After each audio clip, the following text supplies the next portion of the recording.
Hi, everybody. You are listening to Judging Meghan with your host, Meghan Judge. Guess what? Dr. Alexandra Sowa is back. Guess Woohoo! what? Guess what else? This is your third time. I have only had one other person on 3 times in 5 years. Oh my gosh, I'm so Not like I'm like, oh, excited. guess what? You're so lucky. But I am. I adore you and I'm obsessed with you. I'm obsessed with your product. I love your Aw, book. thank you. So when I found we're going to talk about all the things, but I just have to tell you a funny story.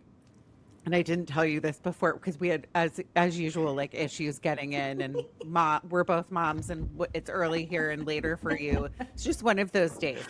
So whenever I send you an email or a message on Instagram, I know you well enough now that I'm like, how do I address her? Like, do I call her doctor Oh or my do God, I? no. So like, I don't know if you've noticed when I email you, sometimes I just write hi No, that's so exclamation point funny. because I'm like, what do I call you? Call me by my first name. I mean, you can call me whatever you want. Just don't call me something mean. Don't That's call what I you always something say. mean. Call you Mrs. Fabulous. Anyway, I just thought that was a funny story for you this morning. Also, it's early for me, and so the fact that I pulled it together is quite shocking. Doing carpools and all the other Oh stuff. God. Well, Welcome, thank you. I welcome, appreciate it. welcome. I'm also going to tell everybody who you were. I just said, Oh, oh, thank hey, you. what's up? So, Dr. Alexandra Sowa is a dual board certified internist specializing in preventative health, nutrition, and obesity medicine. You also are the founder of So Well Health, author of the best book ever, my little mini Bible, The Ozempic Revolution, that I pull out all the time, guys. And we're going to talk all things GLP-1s. Did I mess up anything in the intro? No, that's me. Oh my God, that's my goal, by the way, for the new year is to not screw up an intro because I always screw up intros. So I that's love it. a couple down that I haven't messed up. Welcome. Thank you. Welcome back. We have exciting stuff to talk about I today. know. So much. Like my little specialty of obesity and metabolic health medicine is everywhere now. Like everywhere. Cover of People, on the Today Show, just everywhere. It's I wild. know. And so I'm really honest with my listeners and I have been on and off these meds for 3 years. Oh, maybe even over 3 years. When you first came on, when I first met you, I don't even know, well over, maybe even 2 years ago. I It's don't probably a even, little over a year ago. okay, a little, because it's when your book came out. Yes. And we've had, so if you go back, listeners, we've done, this is our third podcast together. So if you want to go back all the way to the first one, I've been on a journey with my weight loss. And I'm going to be honest right now. I know you got mad at me the last time because I stopped doing the shots. And you said, do not do that because what happens is it's worse for you to gain the weight back than it is for you to like be basically taking the shots like you're supposed to. And what happened, listeners, is I started getting nausea, which your products we'll talk about will help with that. And it was the holidays and I just kind of felt like, I mean, these products are expensive. We're going to Yeah. talk about what's going on with insurance. Maybe you can give people insight on that. But I decided to take a little bit of a break. And guess what? I put on 5 pounds. Yeah. So my body genetically, I'm just supposed to be like a chubby Irish and Italian old lady. And I'm on like HRT, so we're going to talk about that, all the things. But I started this morning, I'm going to hold it up because this is very exciting. The pill form of Wegovy. So Oh, awesome. that's what What we're going to dose? talk What about. dose did you start? I'm starting on 1.5. I took it for the first time this morning. Good. So I want to ask you questions because I have my Gosh. water, I have my Yes. coffee, and I still haven't eaten. So let's start there. That's a big Okay. mouthful. Yeah. Well, I have a Think Thin bar, which I don't know. It's not Those are good. probably not great, but I needed some protein and I Yeah. didn't want to eat yet. So I know that was a huge mouthful for you and listeners, but I just kind of wanted to give the backstory, and I want to start with what are your thoughts with what I just said with taking breaks? I want you to Yeah. reiterate how bad that is for your body. And what are your thoughts with the pill form coming out? So let's Yeah. start Oh, there. so much good stuff. Okay. So, do you know who else took a really long break with their medication? A very You? famous person named Oprah. Oh, she And this did? week, she's on this big book tour. She's writing a book about Okay. her experience on the meds. And she said, Okay. so Oprah was so famous in 23 for coming out and saying, I've struggled bigger than anybody Yeah. on these with weight. And I finally have a solution. And it's so amazing that I'm going to come out of retirement and have a special. And we're going to call it, I actually think she called it the GLP-1 Revolution. I think that's why my book is titled what it is by the publishers. Okay. But Okay. 23, okay? She lost all this weight. She's like, these are a godsend. Weight is about biology. It is not my fault. I like have to treat this chronically like any other disease. And she was on the record. Like, I think she got it. And then she reveals this week that all of last year, she was like, you know what? I think I can do this. I think I'm primed and ready to be the one person who can keep off the weight. And she's like, and then I just kept gaining, and I gained, and she gained over 20 pounds last year being off the meds, and so she restarted them. And she said she almost, and this happens to patients of mine too, and maybe it's part of your journey, where you're like, I really like have internalized weight as my own personal failure for so long that this is great that there's a solution now, but I really feel like I should be able to do this. And we're so tied to this willpower concept as human beings that we should be able to do this alone. And I don't see this in any other disease state in medicine. Not with high blood pressure, not with cholesterol meds, not with thyroid medications, not with like knee pain. People just take their meds, but not when it comes to weight. Because you kind of are like, well, I'll be the person. I'll be the special person. I don't need this. And I'm so good with my habits. And Oprah was like, I worked out. I ate great. And listen, I believe it. She's got the trainers and she's got the chefs and she was doing all of it. But her biology was, hey, you took away this hormone that you had become deficient in and like resistant in and your body wasn't responding. We gave it to you. It worked. Then you took it away and then it's not going to work and you're going to gain all this weight. And so sometimes you need to go through the process to really believe that truly. And yeah, you're human. You are human. Oprah's human. My patients who do this are human. And even people who for 5 years are like, you could never take this away with me. People shock me all the time. They'll like come in, run random march, and they'll be like, Dr. Sowa, in January, I can't believe it, but I decided to do this on my own. And now I'm back here because I've gained 20 pounds. And what have I done? Right? Like, I was like, what do you mean? You were the person who's like, you'll never take this out of my it's over my dead body. And our brain is sometimes our worst enemy in this whole process and in the maintenance part of it. So you and everybody else. I'm Meghan. going to just tell you really quickly. My issue was I didn't want to feel like shit, excuse my language, on Tuesdays or whatever the shot day was. And I would kind of like push it out to 10 days or I would, because it's costly. It costs money. And if insurance doesn't cover it because you're like 10 to 15 pounds away from your goal weight, I was like, okay, I'm going to go out with friends tonight and I want to drink. So I don't want to feel like poo all day.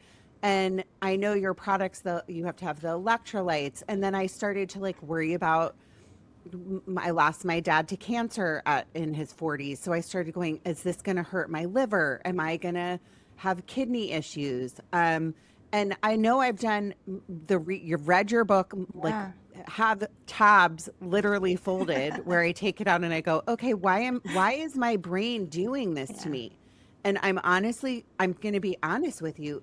I think it's because, like you said, as a society, people go, well, that's going to be bad for you in 10 years, or this is going to be like fen, and everyone's going to gain all the weight back and we're all going to be sick and you're all going to get cancer. And then at night, those little thoughts start to like creep into my head. Plus it was the holidays and I was like, you know what? I want to party it up. I want to drink like dirty martinis and wine. And then what I started to notice, and I'll be honest with you and my listeners, is over the past month, I started drinking more because it curbs you wanting to drink a lot. So then that's part of what it is. So it's kind of, for me, like, I'm just being honest, was like a perfect storm of, and I don't always eat perfectly, even on the shots. I do not eat perfectly because and I do exercise, but I don't, there's things that I always do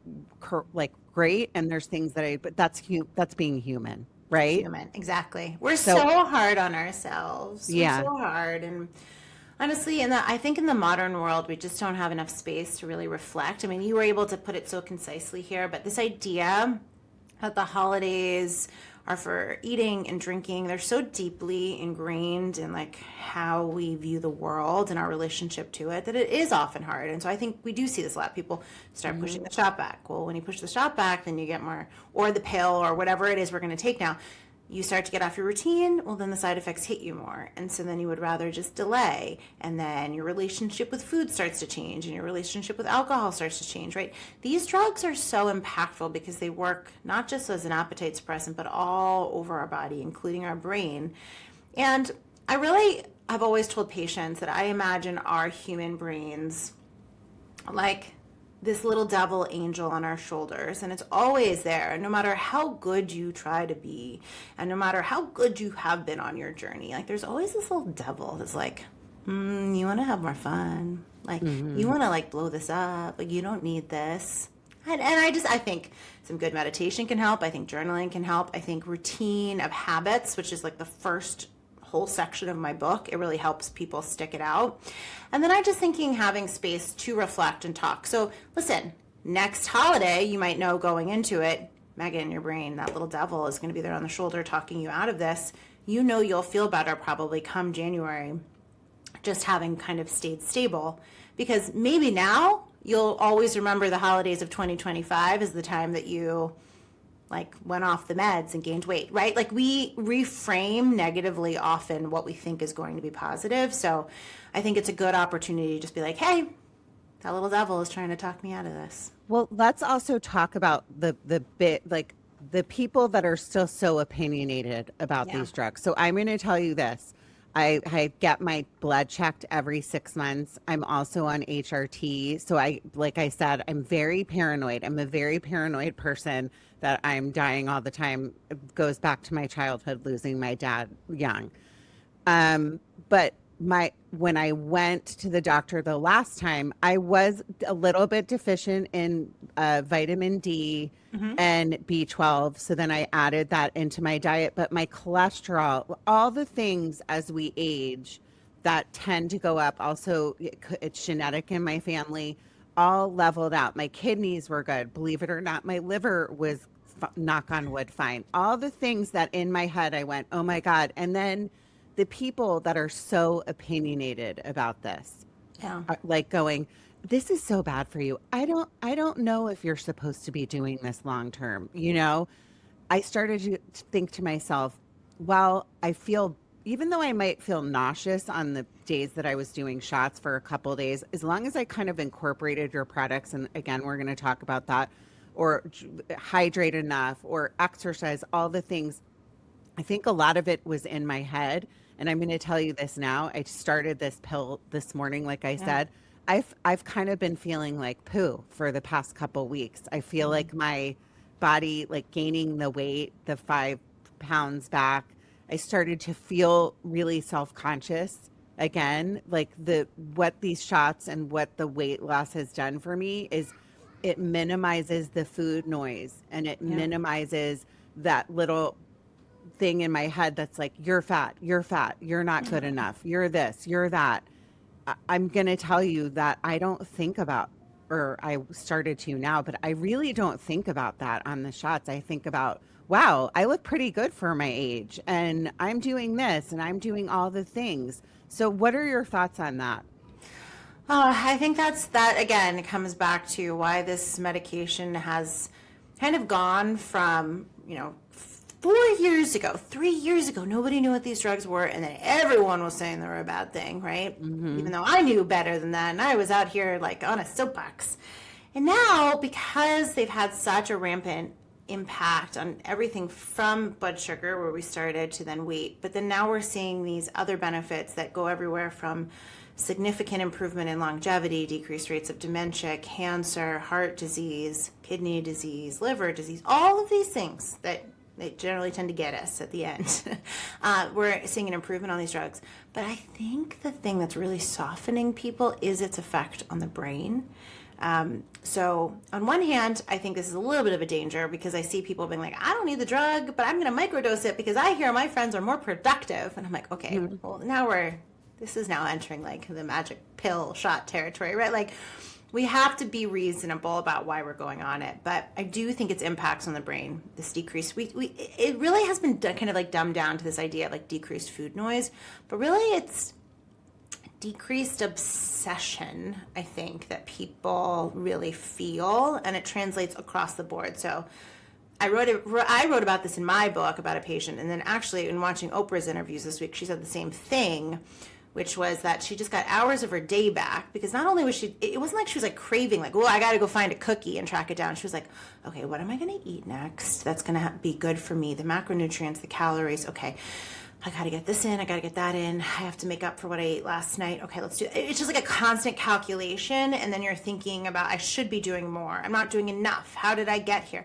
And I think this medication quiets so much of that negative, constant chatter in our brains. And so I think actually when you talk about people being like, this is so bad for you, I've noticed just generally people have such a softening because I think a lot more people are on it and then they're seeing it and they're like, whoa, this is so dramatic how this can help me. I mean, it truly, honestly does. My question is, so as we age and the hormone component of this, so a lot of women, we get into perimenopause, we put on weight, and I did, and it just started to spiral and spiral and spiral, and it's a scary territory. And like we just talked about, you start all the negative self-talk. What are your thoughts as time? I asked you this the last time, but every time you come on, it's so amazing because it's like this thing keeps growing and growing and new information comes out. And audience, like I said, these are not new drugs. Like you've been prescribing Saxenda. So when people say this is new, I'm so scared what's going to happen. Before I ask the next question, can you talk about that too? Just, I want to reiterate to listeners, this is not like 2 years old. These drugs No, so we've had these medications in clinical use for over 20 years now in different iterations. So we're getting better at packaging them and maybe finding the second hormone and how to put that in. But the base of GLP-1s have been around for a really long time. And I would venture to say that they have absolutely been the most studied class of medications with the largest amount of population users versus anything else we have out in clinical trial. So we have just done, we've done really good job of digging and digging and digging and looking and reevaluating. So they're very, very well studied. So that really shouldn't be a fear. But I think it's great when people are like, let me look at the data, let me look at the science, because I do think there are a lot of things pushed on us, even in this space right now, that are not validated.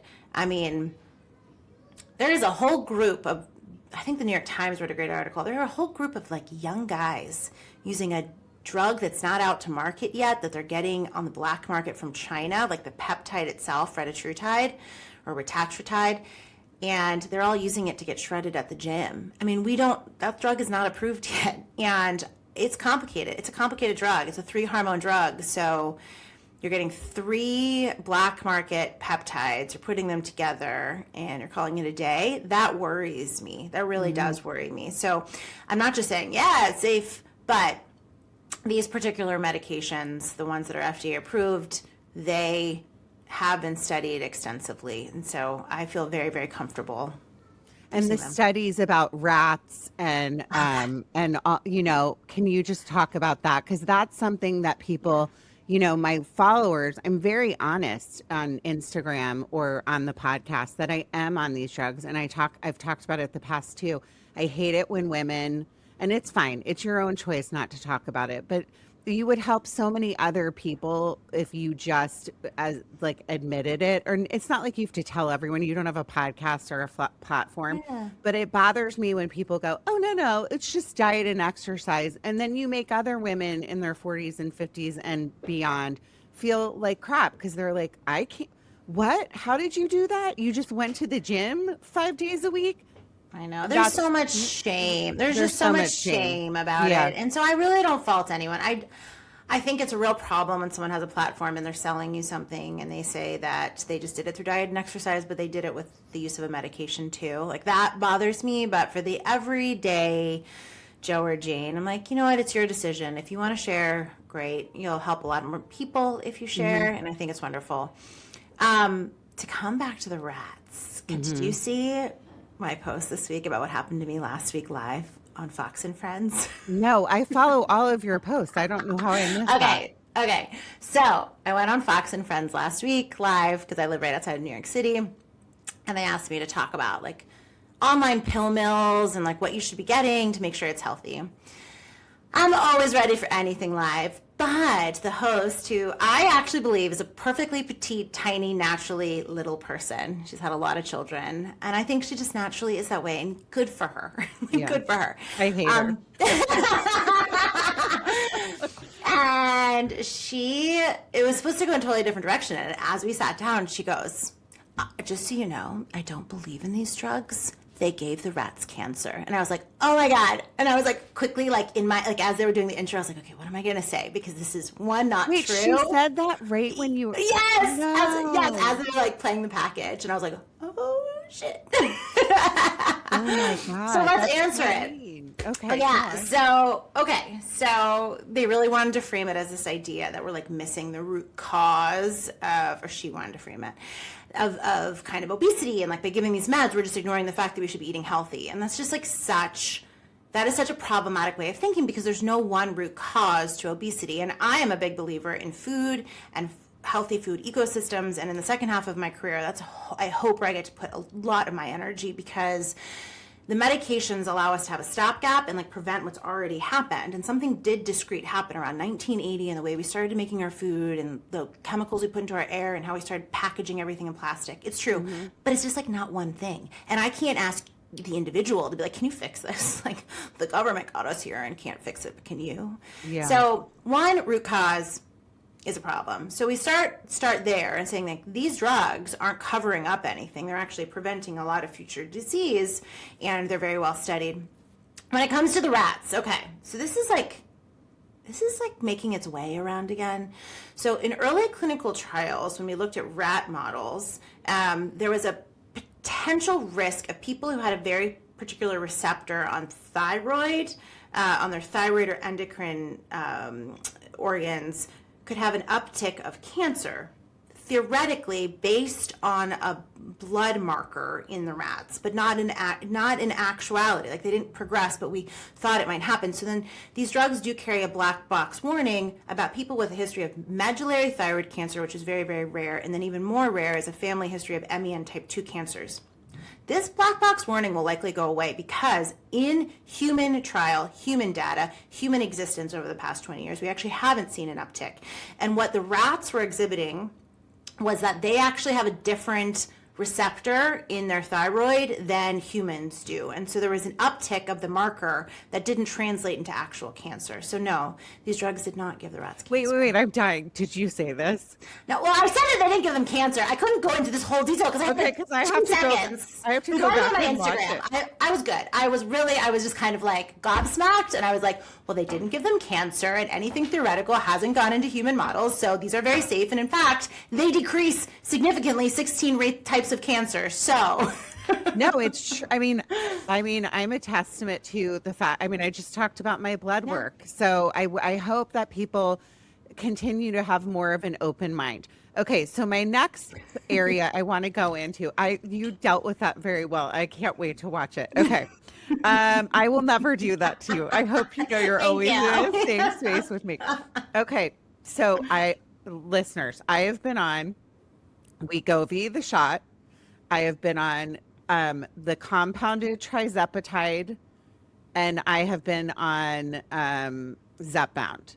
And I might have even at one point been on like Mounjaro in the very beginning of like my weight loss. So I've lost 42 pounds. Amazing. I've gained back 5. So I'm still down, and today, like I said, I'm starting Wegovy pill form.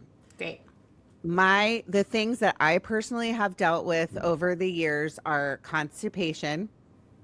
Um, I hate talking about this, but diarrhea, which is I'm embarrassed when I talk about this on the podcast, but this is a Don't side effect. be. You're gonna help so many people. Okay. And nausea. For me, it's when I've always stayed at the like low doses. So I have never gone up, you can increase the dose. Just for me personally, I've stayed at certain doses and I feel like that's why I've lost the weight so slowly and kind of maintained. And then when I go off, like I just talked about, I gain because genetically I just have that in my genetics where I'll gain weight in these years. Go And ahead. remember, the gain is because weight is neurohormonal dysregulation. I love to use that phrase. I make people learn it. It's a big word, but it's your hormones. It truly is your hormones. So explain that. Yeah. So over time, our body has always from day one, we have hormones that talk from our brain to our stomach, to our gut, to our fat cells, to every organ. And this is how our body works. People think fat is a nuisance and it's a willpower thing, but really fat itself is a very powerful endocrine organ that has a place in these hormones all talking to each other. And over time, depending on our ecosystem, how we eat, the stressors, the sickness we've had in early age, like all of these things that are so multifactorial, like I couldn't even I could list more than 100 right now. All of these things start to influence the way that our hormones talk to these organs and how our brain responds to them. And over time, we develop resistance to the hormones that are supposed to keep us balanced. The best known hormone is insulin. So insulin resistance is early diabetes. It progresses, it becomes prediabetes, it becomes type 2 diabetes. Insulin is a fat storage and a hunger hormone. And by midlife, by the time you hit menopause, like up to 50% of people, even more, have significant insulin resistance. And so when we say weight comes on, often it is that kind of root cause, insulin. We have all these other hormones, leptin, ghrelin, GLP-1s, right? GLP-1s are a natural hormone that occur in the body. They're actually secreted into breast milk to teach the baby how to stop eating. It comes in at the back end of breast milk to say, you're full. Like, how cool is that? I never knew that. I know that I've learned that it is something our bodies naturally have. Yeah. But what is it? Is it like decreases as we age as well? So we just don't respond to the signal. We stop responding to the signal because we override the signal by our modern life. So the hyperpalatable foods we're given, the abundance of foods we're given, the fact that we sit, and then when fat comes on, the fat cells, they want a lot more friends. Like, they love friends. And they don't like it when you lose those friends. They want those friends to come back. Like, that's how I describe fat. And so fat is part of that. So as you start to gain weight, that influence on the hormones becomes even greater. So we just stop responding to those signals that are supposed to work. And so that's why weight gain sometimes feels like I'm doing everything possible and it keeps coming on. Sometimes weight gain is no more your fault than your inability to hold your breath underwater, right? Like there is a drive in your body to override that hormonal signal.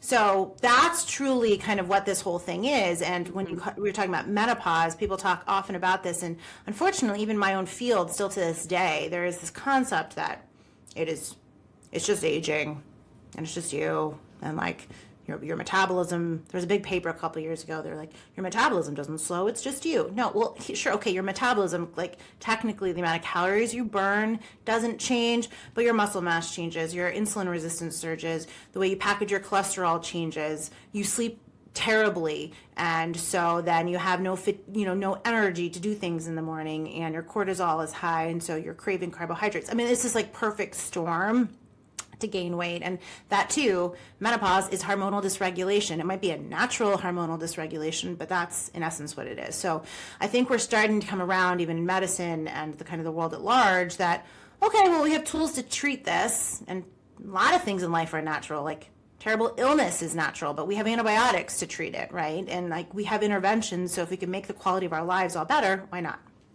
Okay, so like I said, if I did these shots, and there's probably a lot of people listening that are like, I don't want to give myself a shot. I mean, it didn't bother me because I was doing it. It just didn't hurt. Like, I maybe felt a little funny when I gave I took the pill this morning at like, what time is it now? Like 7 something. Knock on wood, I have not felt I'm Good. actually doing this podcast like it's a science experiment because I was like, I'm going to start the pill the day I'm recording. So I could selfishly go to Yay. you and say, this is what I'm feeling. So that's part of why I started it. I took it this morning at 7, probably 7:10, and then I didn't drink any water. So there's very specific directions, which I would love for you to expand on. And so far it's 10:09 my time, and I still, knock on wood, feel okay. That's And great. I've had water, like sparkling water, and I'm drinking now. My coffee is cold, and I've had a bite of, as I said, my Think Thin bar. They are not a sponsor, but I needed But they something. should be. I know. Wait, I I have would a like that. question. So, Yeah. why did you decide to start the pill? I want to hear that. I was kind of thinking, I want to take a break from these shots. I wanted to try them, and I just thought maybe they won't give me the same side effects. But then I've watched some of your videos, and you said that the pills can give worse nausea. I don't want that either. So talk about that. Yeah. Talk about the Okay. differences and why now with the pill. And Yes. and a good option, by the way, listeners, if you have wanted to try these and you don't want to give yourself a shot because you're afraid of needles, like, talk about that as well. Yeah. So, it's quick evolution. You brought up the word Saxenda. Saxenda was the first drug we had for weight loss in this class, and it was an injection. And all of his drugs were always injections. Why? It's actually really hard to package this molecule in a way that can be absorbed, and I'll talk about that in a second because they've clearly figured it out. But that's why we didn't have oral pills. So it's an expensive drug to manufacture, to keep refrigerated, all of this stuff. And then we all started hearing, but all of these other shots were daily. They were daily shots. So not only was it was a shot every day, if you can imagine. So there was like a big hurdle to entry. And then we had Ozempic, which kind of blew things up, which was a weekly shot. And we started to realize the weight loss was very significant. And then we had Wegovy and then all these other. So they've all been weekly shots up until this point. Along the way, we actually did have one oral drug that was a GLP-1 for diabetes, which was like the early precursor to this new oral Wegovy. So that people might say, but you're not mentioning that. So let me mention that. It was called Rybelsus, and it's still out in market. So why now? So oral Wegovy is semaglutide. It is the same molecule that's in the injection. And Novo Nordisk has been able to package technology. They're calling it snack technology, which I actually think is pretty cute, of how to get the medicine. You swallow it, and then it kind of like has a technology to stick to the side of your stomach and then absorb into your bloodstream. And very little of the actual pill that you swallow is actually getting into your bloodstream. It's about a tenth of what you're kind of taking in because it is that hard to get out. And so why now? Well, I think it's a perfect opportunity that people have trust in the drugs, and they're also dying for a lower cost of the drugs. And an oral pill definitely helps bring that cost down. I will say, before we even talk more about oral Wegovy, there is another pill coming to market probably at the end of this year that I think is actually truly going to change the game. And some of my patients are waiting for that one. It's called orforglipron. And it's actually different than the oral Wegovy in how it's absorbed.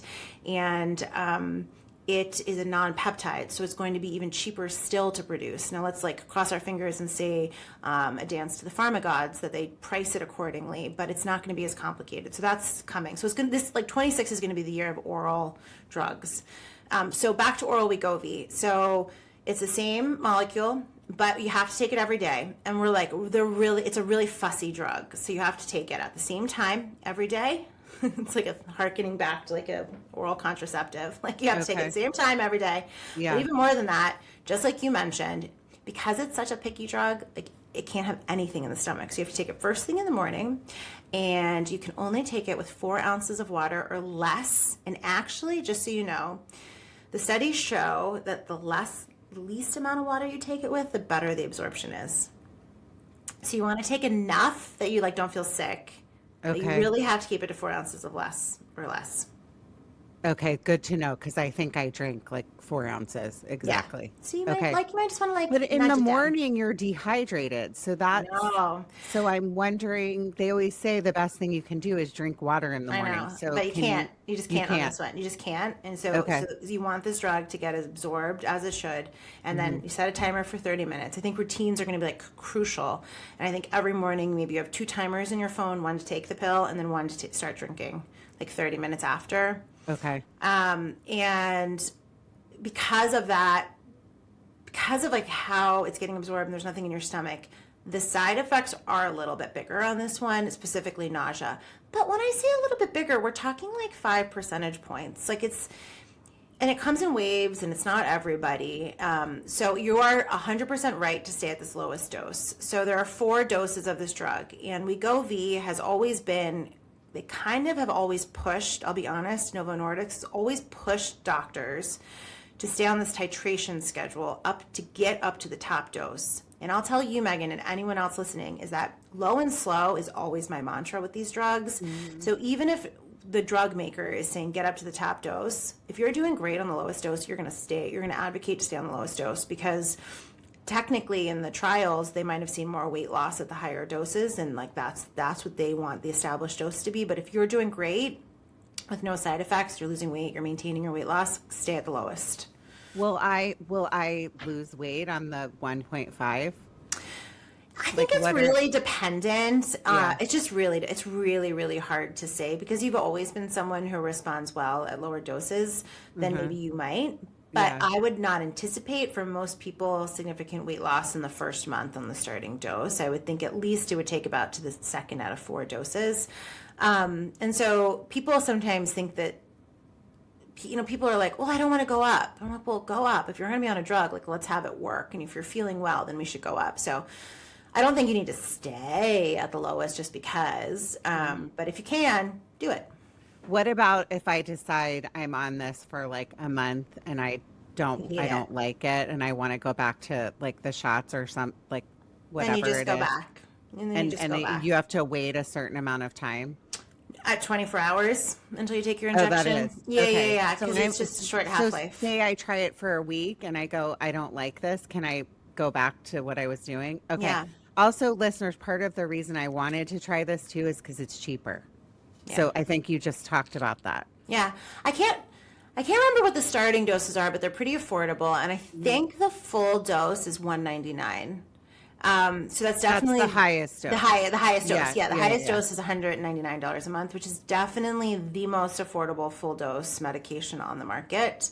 Now, things should be changing. So our government should be starting to cover GLP-1 medications. They're doing some work in making sure that the healthcare costs are equitable for these drugs versus only abroad, getting better pricing. So hopefully by this summer, we start to see the positive effect of this for all of the drugs on market, including even Wegovy. I'd love to see it come down even a little bit more. Is there, okay, so we didn't talk about the difference. So if you're a listener, you didn't listen to the last podcast, you can go back and listen. But what I want to just really quickly talk about the difference between, so I was on a Tirzepatide, and then now I'm back to a Semaglutide, which is Wegovy. So now I'm kind of nervous because the Tirzepatide has more that I'm not going to lose weight because I was. So I would love for you to address for the listeners kind of the difference between the different drugs. So right now, everything we have on market, and this is going to change actually probably in a year or so, but everything we have right now has a GLP-1 hormone analog at its base. So that's the main difference, is that some of them are just one hormone, and then Tirzepatide is actually 2 hormones. So Wegovy, Ozempic, this oral Wegovy, it's Semaglutide, which is GLP-1 receptor agonist, and that's what's in that drug, and that's how that's working. And it's working on that hormonal pathway. Tirzepatide, which is Zepbound or Mounjaro, it has 2 hormones. So it has GLP-1, but then it also has GIP, another one of these hormones that we naturally make that's involved in this fat regulation, metabolism, satiety cascade. And it's a little, that drug is more powerful because we're able to combine those hormones in a ratio that actually minimizes side effects, and we're allowed to like take it up higher, and it has a different impact. But I will say that even though some medications like Tirzepatide have better like overall weight loss or profiles, it's very dependent on the user. I've taken people over to Tirzepatide and they're like, you know what, I really like the way the Wegovy like worked on my brain. Can I go back? So sometimes it is a little bit of trial and error to see which one's the right fit. Okay. Well, I'll keep listeners and obviously you posted on the pill form and how it's working for me. My next thing is, this is going to be like a rapid fire because of time, and I know you have stuff to do today. So I want to know about, you put out some questions for your followers on Instagram. I'm going to give all your socials and everything at the end. But hair loss. Yeah. Some of the concerns that people are having are hair loss. Thank God, like I'm telling you listeners, I've been on this for 3 years. This is my own hair. There's no extensions. Like, knock on wood, so far I've kept all my hair. But I think this is something a lot of people have concerns about. So can you address that? Yep. So we definitely lose hair at about 6 months or 40 pounds down, kind of whichever comes first on this journey. It is, the phenomena is called telogen effluvium. It's the same thing that happens after you have a baby. I'm still dealing with it, even though my kid's almost 2. Like I'm still growing that back. Happened to me with right? my You kids too. And it was like that area. Yeah. Yeah. It's a hormonal response to a hormonal change, and your body kind of being like, you know, it happens 6 months after you give birth. It happens about 6 months after you start to lose weight, where your body's like, well, I'm not under attack anymore. I think I'll shed the hair that I wasn't releasing. It's a little bit more nuanced than that. So you want to make sure that you're nourishing yourself. You know, you started off saying that you were a little deficient in some vitamins. It's really important that we're kind of getting everything in. I love a good multivitamin on this. And I think that even taking something like a prenatal can help women kind of nourish their hair. You want to make sure you're not losing weight too fast, no more than 1% of your total body weight per week, which most people aren't doing. But, you know, make sure you're eating food, and you're going to prioritize protein, because protein is in the matrix of our skin, hair, nails, and it's important to keep that up. I'd say beyond that, so that's like people are like, yeah, I've been doing that. Okay. I do find that for some women, especially those in their 40s or 50s, it's a perfect storm where their hair was naturally going to start to thin because of a decrease in estrogen, and then you lose weight on top of it, and the hair is just not growing back in the same way. And so I have started to kind of ahead of time, if this is a worry for some people, I'll start them on oral Rogaine or topical Rogaine during their weight loss journey, or after, if they felt like they've really lost some hair, I will definitely use it for regrowth. Topical Rogaine, people think of it for men, but you can get it, it's minoxidil, and you just get it at the drugstore. It's not that expensive, and you just kind of put it on your temples or wherever you're feeling it. It's helping me regrow my little baby hairs, and it works great. And I think a lot of doctors dismiss it. And I would say even at the start, I was like, no, it'll fine, it'll grow back. And I think probably I even was like, I've learned that some women need real treatment for hair loss. What about, because you brought up lack of estrogen. So I did want to address like the HRT with this drug. So I'm very honest. I had a hysterectomy 2 years ago. I am on HRT. I take like a low dose of testosterone, and I take a patch on my stomach of estrogen. I'm wondering if maybe because I'm on that, I haven't, knock on wood, dealt with that hair loss piece. I don't know what your thoughts are on it. Could be a lot of things. It could be genetics, like your hair. Like some women are great, and then some women are like, my mom's hair thinned. You can just like see it coming. It's like it's a female pattern hair loss that hits in midlife. But yes, that might be part of the reason that you're kind of having like an easier hair, rebound. HRT. So this is a great question. I talk about this a lot. There is a lot of, let's be honest, there is a GLP-1 and an HRT gold rush right now, weight loss and menopause, and then put them together, and we're getting served a lot of ads that you need both. You might need both, but my big message here is that if you can't be on HRT, and there's so many women that can't, breast cancer history, present breast cancer, don't tolerate it, don't want to be on it. There are a lot of reasons. GLP-1 medications will still work for you. They are part of the toolkit to help you with everything that's happening in midlife, including weight gain. So I just want to say that. Now, if you are being treated for hormone replacement and a GLP-1, there is some evidence, some early retrospective evidence that actually you are going to do better on both. So specifically on a GLP-1, you will lose more weight if you are also managing your menopause symptoms with estrogen replacement. So it's important that we don't deny women. I mean, like there are these two fields where it's crazy, the same numbers. Less than 5% of people who qualify for HRT or GLP-1s are ever offered them.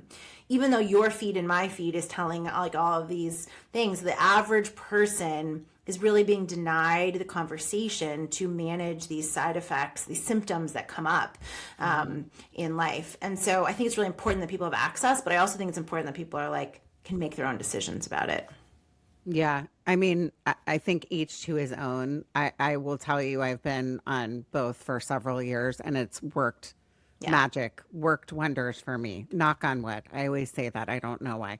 Okay. So I'm trying to think, did we have any other questions that people asked you? I mean, a lot of the side effects. So like with this oral Wegovy specifically, it was this idea of like, how do you minimize side effects, right? We talked about it. You're going to, so I have this whole protocol that I started in my practice and it's now a product line and we're coming to CVS and it's very exciting, but it helps you minimize your side effects. And here's my protocol. You wake up in the morning, you have electrolytes. You open up your you hydrate, right? And our electrolytes have B6 to minimize nausea. And then as your appetite wakes up, you have a protein shake. Maybe you put fiber in that, or you just kind of like get your body moving. And then if you don't want your fiber earlier in the day, you can do it later in the day. But we need protein, we need fiber, we need hydration on these medications. And with this oral Wegovy, it's super crucial. And the routine is crucial. So this idea of like set a timer. Okay, I'm going to start to hydrate. I'm sending you some of those electrolytes. I told you I put them in the mail. Oh, listeners, I'm going to. I love your electrolytes. They taste good. They're kind of like lemon limey and you just stick them in a bottle of water. Also, thank you, CVS. That's really exciting. I know. Sometimes I'm like, oh, I need to order more. And it's just so much easier to have the access. They come quickly though, just listeners, just so you know. And you can get them on Amazon now too. So we're really growing. Awesome. But it's B6. So the B6 fights nausea. And if any women out there remember this from pregnancy, B6 actually has been proven in pregnancy to be safe and effective, and same for GLP-1 use. So it really helps cut down nausea. And you're going to take slow little meals. So protein shakes are a big part of that, in my opinion. Bone broth, cottage cheese, these like big bang for your buck, small volume protein are important to mitigate the side effects. And then Semaglutide does carry the side effect of constipation. So you got to get your fiber in. You got to get insoluble and soluble fiber and start counting. 95% of people just in general don't get enough fiber in their American diet. So you add a GLP-1 into that and you're so focused on protein and you don't have a lot of volume in your stomach, it's a recipe for disaster. So fiber supplementation is very important. So, just pay attention. My other big tip, especially on oral Wegovy, is write everything down. So not for calories, but like, what did you eat? When did you eat it and how did you feel? And then start putting together this like timeline of, oh, maybe my first meal has to be a carb, or maybe my first meal really needs to be a protein. Maybe I don't respond when I have that wine, I don't know, on the first day of the new dose. Like, write everything down because you're a better investigator with data. Is it this oral medication you're saying writing everything down, I probably will have more side effects? You might. And I just think it's good. You're switching it up, even though your body has seen this drug before. It's a different mechanism. Yeah. And so just write it down. Like, it's kind of like you're starting fresh and it's good. You're kind of getting back into the habits. New year. How much protein should people on these drugs get in a day? Like when it comes to numbers? A minimum, easy to remember, is 30 grams of protein per meal. And I want people eating 3 meals a day, because if you wait too long, you overeat and you want to fuel yourself throughout the day. So 90 to about 120 grams protein, depending on your needs. But if you get 90, we're in a good place. Okay. Lastly, I want to talk about the Ozempic revolution. Yeah. So I want to talk about your book because I'm not kidding when I tell you I wish I had it with me. It's in my room. I do have like pages cornered and I will go back to things. Can you talk about the book a little bit for listeners and why it's important for them to have a copy of this when they are on these drugs? So I wrote this book. I was the first person to write a book on these drugs. So now there are more voices in the space, but I wrote this book because I have been doing this for well over 10 years exclusively. And so that was a gift that I got to do this first and help so many people. And I really developed a protocol that helped people in my practice stay on the drugs. And with the proliferation of how explosive and popular these drugs have become, I realized, a script is not the be all end all solution. You really need to have the other support. You need to learn how to think about these drugs. You need to be informed about what they are, the biology of weight gain, and then how do you eat? How do you think? How do you move? How do you look at this long term? So it's really a prescription success guide.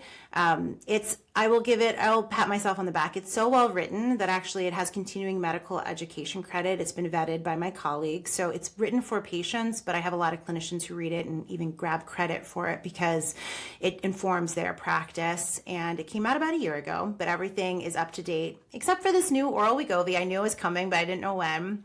And we will release a new version at the end of this year with all updates too. And it's just been exciting. We're releasing in Latin America and Spain next week, and I think we're in like 15 languages now. So it's been really exciting, and I appreciate your support. Something I have to say too is when I first met you, I was kind of like, she looks so young. How does she know so much? You truly are. I mean, I've been doing my research. I follow a lot of people in this space. I love your posts. I adore you. I think you're awesome. So I want my listeners to follow you. I want, if you do want to, you're interested in trying these drugs or you have a friend, please have them listen to this episode or the prior episodes and also follow Dr. Sowa. Give everybody your socials. Yeah, so you can find me everywhere at Alexandra Sowa, MD, Instagram, TikTok, and now I just launched a Substack. So most people use a Substack to write a book. I wrote the book first, but I really feel like there's so much noise in this space that I wanted a place to have some longer form discussions. So it's actually been really fun to be over there. And yeah, I interact. I'm probably on my socials a little too much, but drop questions, I answer them. I know you do. You're great about that. And then also, how do people, okay, so we talked about your products get so well. Yeah. I will tell listeners, I really mean this. I enjoy the flavor. I've tried different things over the years. I kind of always go back. My favorite is the electrolyte. I need to add the fiber in because that's where I lack. And you gotta mix it with the protein. That's what I had for breakfast this morning. I mixed the protein. You said like you could so sprinkle the fiber over like cottage cheese or something like that. Is a good option. So our product line is made specifically for GLP-1 users. It's like we did this for you because for too long, people who are on these meds were like put in the diet aisle and made to feel like anything that they needed to be like less than. And I'm like, no, our products are top of the line. They're made just for your taste buds, your brains, your guts. And so it's been a really exciting experience. I did not go to business school, but oh my God, I just got invited to go talk at Harvard Business School. And I am going to have to like plan my outfit along with you. I'm like planning on being Elle Woods up there. Oh my God. I adore you. You're so cute. Also, if you're watching, she looks like Lindsay on Summer House. Also, your voice kind of sounds like Lindsay. I've told you that every time you're on. Okay. So in closing, everyone, I hope that you learned like maybe you have some answers to your questions. I really would love for people to stop, to take the shame out of these medicines. They have saved me. I'm not kidding when I tell you, I never at my age did I think I would post a bathing suit picture of me on the beach last summer, which I'm not perfect, but I'm like, you know what? I look pretty good for my age. And I took a picture in my bathing suit. I posted it. I took it down very quickly afterwards, but it was really empowering. And I'm just so excited to see where this space goes over the next few years. We in our 40s and 50s and beyond, we are not supposed to be put out in like a pasture and be Totally. chubby and going to Chico's. Sorry, I know I make fun of Chico's. We like, let's all be able to be fabulous, look fabulous, feel fabulous, be healthy, do all the things. You know, the men had the little blue pill. This is our chance. Totally. So take it if you can. I know it's expensive. And take it if you want to. Not everyone If you has to want down it to. either. Like, that's the other thing. Yeah. And this idea of exactly what you said, like, the whole point of this isn't to become a different body, a different person, a different supermodel. Like, it's not going to do that. So don't go looking for it there. But, like, it can actually just make us feel our best version of ourselves. 100%. I will always be like a curvy woman. I'm never gonna, I mean, I have a friend that really is a supermodel, and it's really fun going shopping with her. That's a total side note. It was pretty funny. But I do feel better. I know I look better. And, you know, at the root of this, if you are struggling, look into it, do your own research, reach out to Dr. Sowa. She's great about answering things or I don't want to bombard you with, private messages, but I'm just telling you, she's the real deal. She truly, truly is. And honestly, you can come back anytime. It's such an honor to have you on and call you a friend. And I just adore you. So in closing, everyone, keep going. You matter. Your story matters. Thank you. Judging Meghan with Meghan Judge.